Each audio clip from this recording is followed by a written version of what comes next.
മലപ്പുറം തലപ്പാറയിൽ സ്കൂട്ടറിൽ സഞ്ചരിക്കുകയായിരുന്ന അമ്മയ്ക്കും മകൾക്കും വെട്ടേറ്റു. മൂന്നിയൂർ പാലക്കൽ സ്വദേശി സുമി, മകൾ ഷബ ഫാത്തിമ എന്നിവർക്കാണ് വെട്ടേറ്റത്.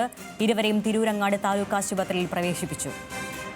കൂടുതൽ വിവരങ്ങൾ നൽകാൻ ശാന്തകുമാർ വേളാലത്തുണ്ട്. ശാന്തകുമാർ, ആരാണ് ഈ ആക്രമണത്തിന് പിന്നിലെന്നാണ് ലഭിക്കുന്ന വിവരം? എപ്പോഴായിരുന്നു സംഭവം? എന്തൊക്കെയാണ് പോലീസ് നൽകുന്ന വിശദാംശങ്ങൾ?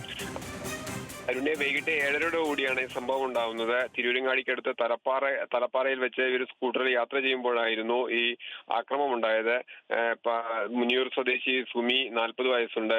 അവരുടെ മകൾ ഫാത്തിമ, 17 വയസ്സുള്ള മകൾ. ഇവർ രണ്ടുപേരും സ്കൂട്ടർ പോവുകയായിരുന്നു. അമ്മയാണ് സ്കൂട്ടർ ഓടിച്ചിരുന്നത്. മറ്റൊരു ബൈക്കിലെത്തി വന്ന ഒരാളാണ് ആക്രമിച്ചത്. ഈ അക്രമി ആരാണെന്ന് മനസ്സിലായിട്ടില്ല ഇതുവരെ.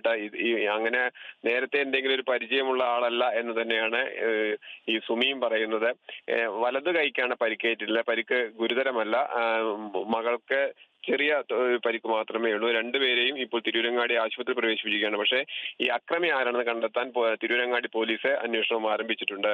അരുണ്യ, മലപ്പുറം തലപ്പാറയിലാണ് സ്കൂട്ടറിൽ സഞ്ചരിക്കുകയായിരുന്ന അമ്മയ്ക്കും മകൾക്കും നേരെ ആക്രമണമുണ്ടായത്. ഇരുവർക്കും പരിക്കേറ്റിട്ടുണ്ട്. പരിക്ക് ഗുരുതരമല്ല. പക്ഷേ ആക്രമണത്തിന് പിന്നിൽ ആരാണെന്നുള്ള കാര്യം പോലീസ് അന്വേഷിച്ചു വരികയാണ്. വിവരങ്ങൾ നൽകുകയായിരുന്നു മലപ്പുറത്ത് നിന്ന് ശാന്തകുമാർ.